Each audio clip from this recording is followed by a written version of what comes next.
This is CBC Winnipeg News.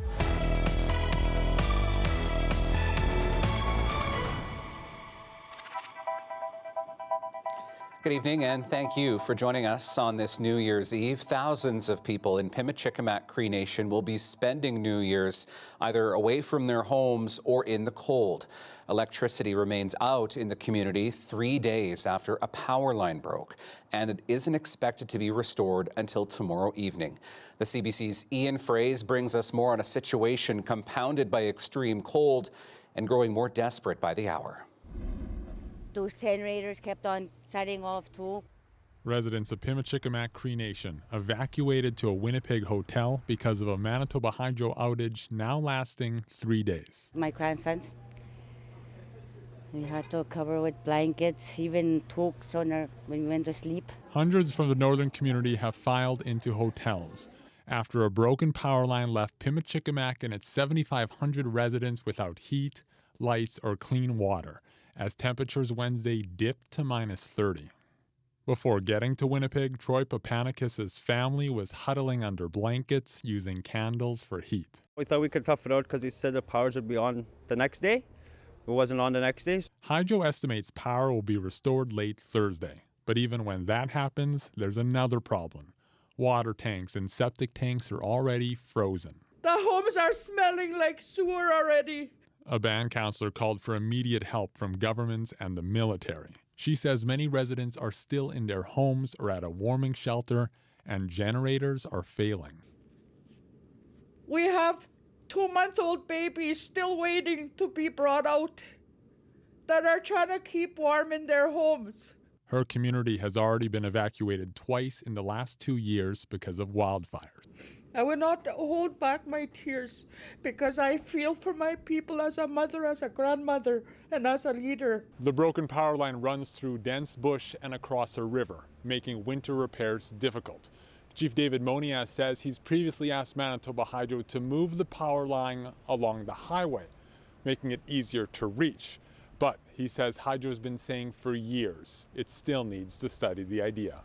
Ian Fraze, CBC News, Winnipeg.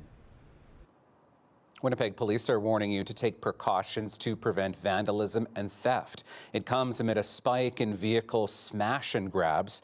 And as the CBC's Josh Crabb shows us, while it can happen anywhere, incidents in areas of the inner city are driving the increased numbers.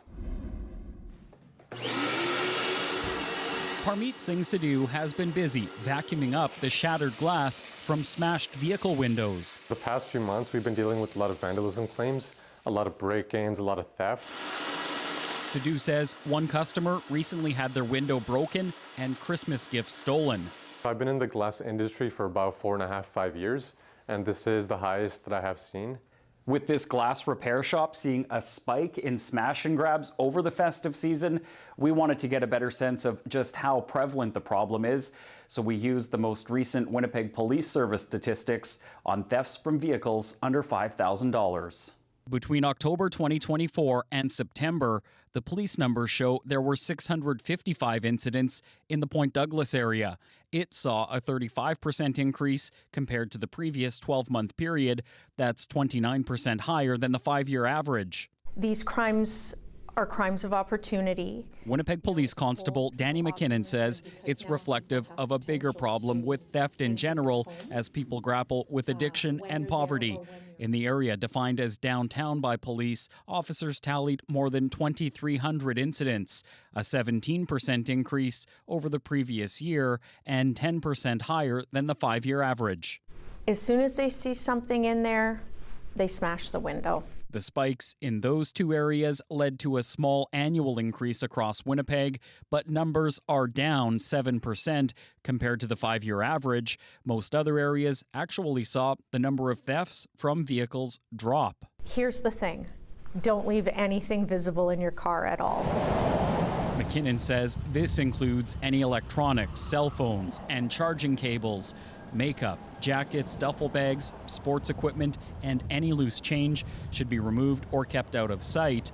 Florence Van Dyke has another strategy. Because I tend to leave my car unlocked just so that my window won't be broken. But we've had our car rifled through many times.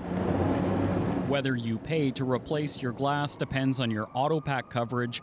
Manitoba Public Insurance doesn't cover what's stolen from your vehicle. You may be able to go through your home or tenant insurance. Josh Crabb, CBC News, Winnipeg. Well, just in time for a New Year's skate, the first part of the Nestawaya River Trail is set to open. For now, just the port rink at the Forks will be open as of 10 o'clock Thursday morning. The Forks says other sections will continue to open as nature allows. The upper skating trails, the rink at the CN stage, and the rink under the canopy at the Forks have already opened to the public for the season.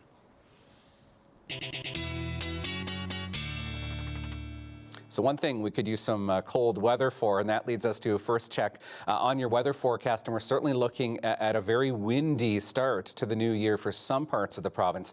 I'm going to start with a look at the watches and warnings, and we have an orange level blizzard warning in place for the Hudson Bay coast for Churchill.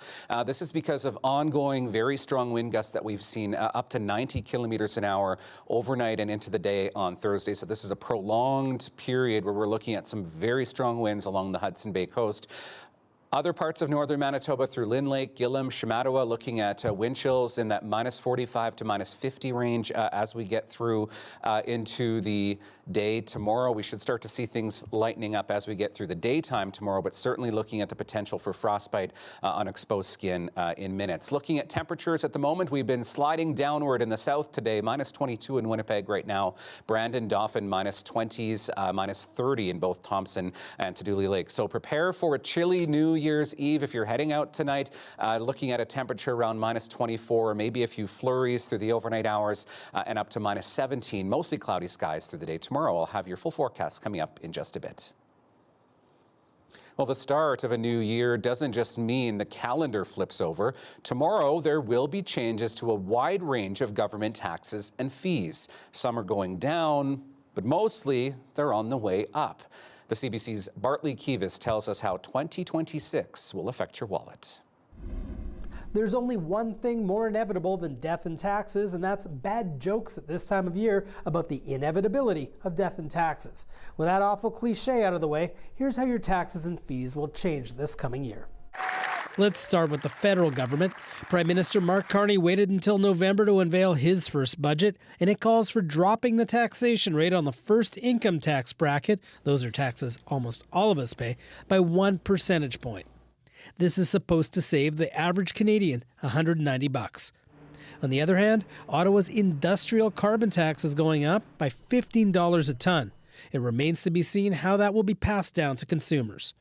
Moving from Parliament Hill to the Manitoba Legislature, the provincial sales tax is about to be applied to a new range of online services, including online software subscriptions and data storage, like the fees for storing your photos.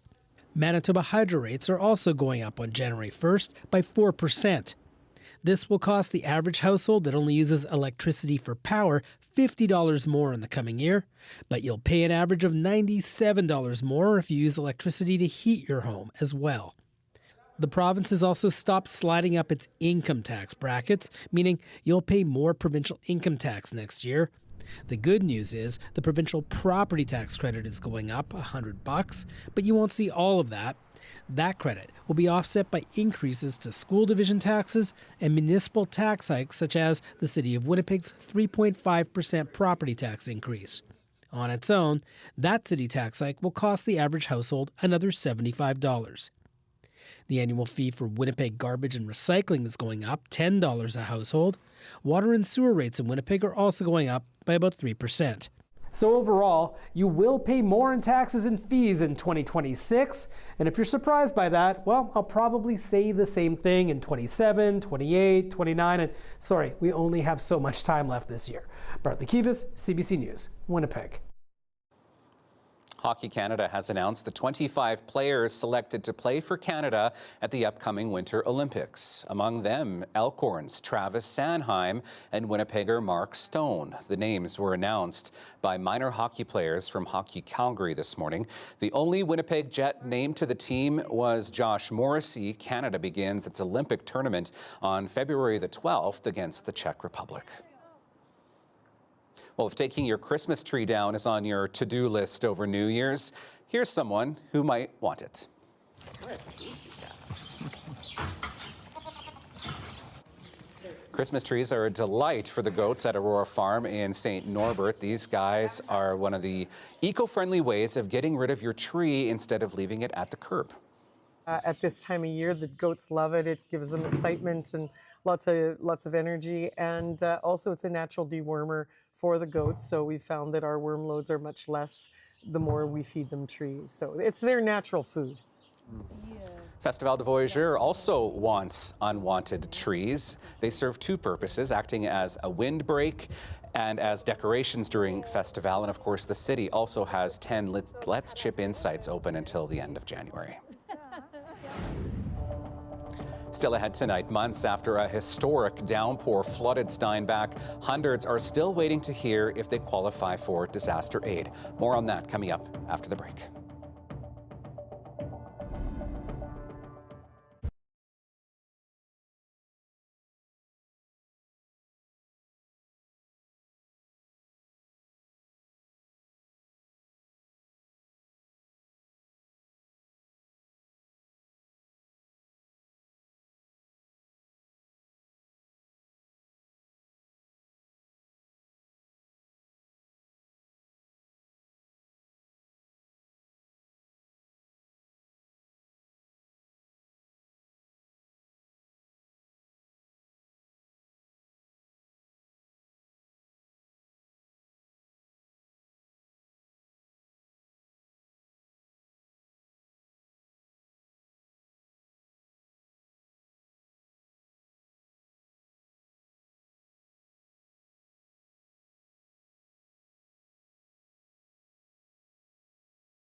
Welcome back. Tributes are pouring in tonight for the Winnipeg man who died in Monday's fire on Nassau Street. Clayton Stewart was a well-known face in Winnipeg's stand-up comedy scene. And as Arturo Chang reports, his loss will leave a hole for some that will be impossible to fill. He was a wonderful, caring, just an awesome person. Everybody loved him. Clayton Stewart's aunt says he was a natural showman. a gentle giant, even as a kid, who was always ready to perform for the family. Always wanted to be in some kind of entertainment. That's just the way he was. And he loved doing comedy with the guys. And I still can't believe it. The comedian, a regular face in Winnipeg's stand-up scene, died in a house fire in Nassau Street Monday. You could tell he always really loved being up there. He loved being the center of attention more than anybody else I knew. Nelson Mayer knew Stewart for more than 2 decades. For years, they performed together as the Bad Apples, a nod to the comedic duo's Indigenous ancestry. Mayer says Stewart's happy-go-lucky persona wasn't far off from whom he actually was. I'll have moments where I'm crying really hard, and then I'm writing dark, twisted jokes and hearing Clayton's voice laughing away at those jokes. And then I'm crying again, and it's been really rough. Clayton was he was my best friend. I told everybody this. He was my best friend. He was my comedy partner, and he was my little brother. And it's hurt a lot of us. Winnipeg Fire Paramedic Services said Wednesday the fire was caused by an accident. There were enough crews that day and no delays because of road conditions. But firefighters couldn't make it into the home because the fire was too significant. Big Daddy Taz, another Winnipeg comedian, says the city's comedy scene will make sure Stewart is not forgotten. There's going to be a huge hole in the scene. We're not going to fill it. We're just going to let that be there. Arturo Chang, CBC News, Winnipeg. It was deemed a once-in-a-century level rainstorm. The September deluge flooded streets and basements in Steinbach, and for the second time in 2 years, the Steinbach Animal Shelter. The CBC's Christopher Garreau shows us hundreds of residents who are still waiting to hear if the province will help with disaster assistance. It's the type of storm that's supposed to happen once a century. For Steinbach, it happened 2 years in a row. In September, city streets became rivers, and yards were lakes after over 100 millimeters poured from the sky in just 4 hours. That's 2 months' worth of rain in one night. Graham Pollock got the call that the animal shelter was underwater at 2 in the morning. I got a phone call from the volunteer that was here and said the building's flooding again, like we need help. So, yeah. Second one in a row. It was, yeah, you know, almost to a year to the day. So it's kind of unbelievable in that sense. Unbelievable, because the September before, the shelter also flooded after a 135 millimeter rainfall. Steinbach and Area Animal Rescue had just moved into its new home that year. It's already had to pay $50,000 in deductibles and had to evacuate both times. It's still recovering from the last deluge that left animal feed under 2 meters of water and supplies bobbing to the basement ceiling. The shelter was closed for a month and is still rebuilding. I mean, we had 7 feet of water in the basement, and so the company came in, the restoration company came in, and they cleaned everything out. Meanwhile, the city cleared vegetation and improved grading in its drainage. It also plans on doubling the amount of water it can send out to the lagoon by twinning a force main pipe. But city manager Troy Workington says it's hard to prepare for such extreme storms. To be hit with similar storms of that magnitude 2 years in a row, I don't know what the odds are, but it seems extremely, extremely rare for the city to have experienced that kind of event. The city of Steinbach applied for provincial disaster financial assistance on behalf of over 200 homes. Workington and those residents hope to get an answer from the province early in the new year. They're also hoping to avoid a third once-in-a-century storm in 2026. Christopher Garreau, CBC News, Steinbach.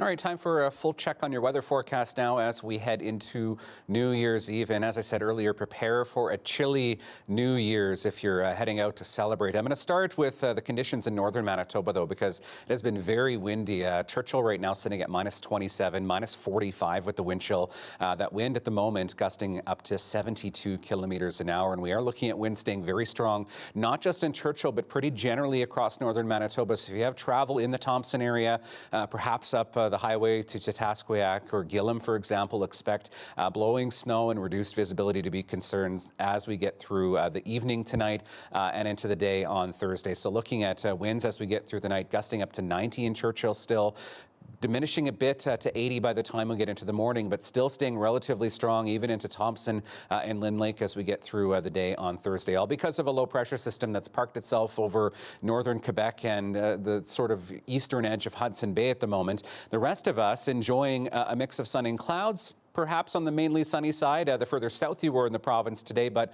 we are looking at a bit of precipitation as we get into the weekend, or I guess into the new year here. We're only going into Thursday.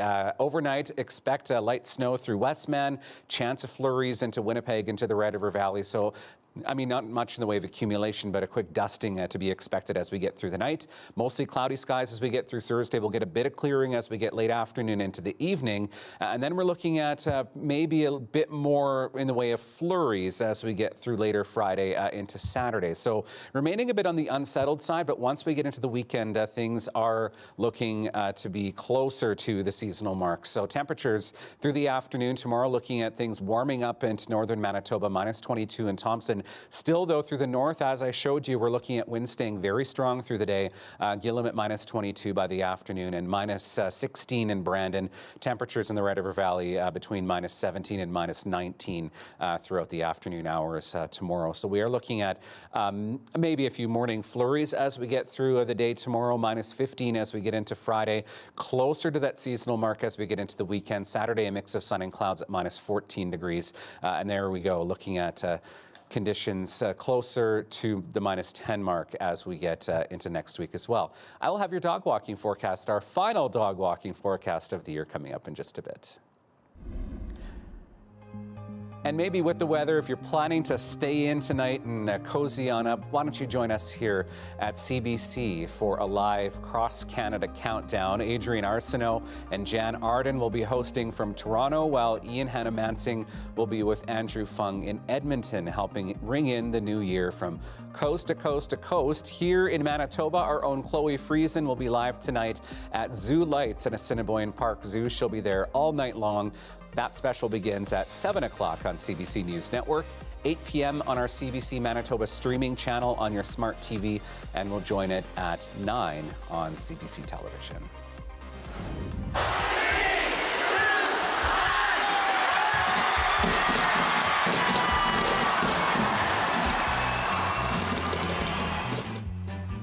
And in some parts of the world, it is already the new year. As we head to break, here's the moment that New Zealanders rang in 2026 with a spectacular show over the city of Auckland. It is among the first countries to celebrate the new year. More than 500 kilograms of fireworks lit up the sky, making it one of the largest pyrotechnic displays in the Southern Hemisphere. Stay with us. We are back right after the break.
All right, one final dog walking forecast for 2025, or maybe we can call this the first one of 2026 since this is the forecast for tomorrow. Wembley and Coda, one more holiday-themed picture to show you tonight.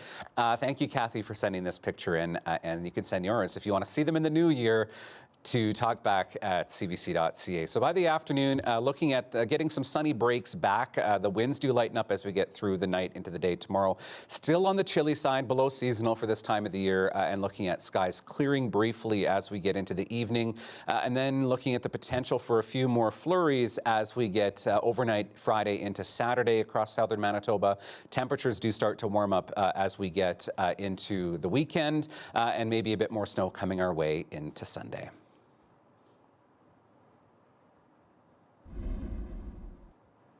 And that is all the time we have for you tonight. Thank you so much for joining us on this New Year's Eve, this final evening of 2025. And thank you for choosing CBC as always. Maybe you're a lifelong viewer and remember the 24 hours days, or maybe you just discovered or rediscovered us in this past year. Regardless, thank you for trusting us with your stories and the news of our province this year. And I guess it's become somewhat of a tradition for me to take a moment on our last show of the year and look back on the year that was. So if I can pause for a moment, because I know sometimes, I admit, the news cycle is a bit unrelenting. Things nowadays move so quickly. And yes, it can feel a bit depressing. And this year was certainly no exception in our province. But it's the moments like the ones you're seeing behind me here that shone through that I will remember this year, the moments that brought us together as Manitobans and proved time and time again that we are one big community here that always comes together and shows up for one another, even for complete strangers. So for the final time this year, thank you so much for watching. I wish you all the best in 2026, and we will be with you here as always. We are back to a full hour of news at 6 on Monday. So for Brittany and myself, the folks in our control room tonight, Darren, Chuck, and Phil, have a great night and a happy new year, and we will see you in 2026. Have a great night.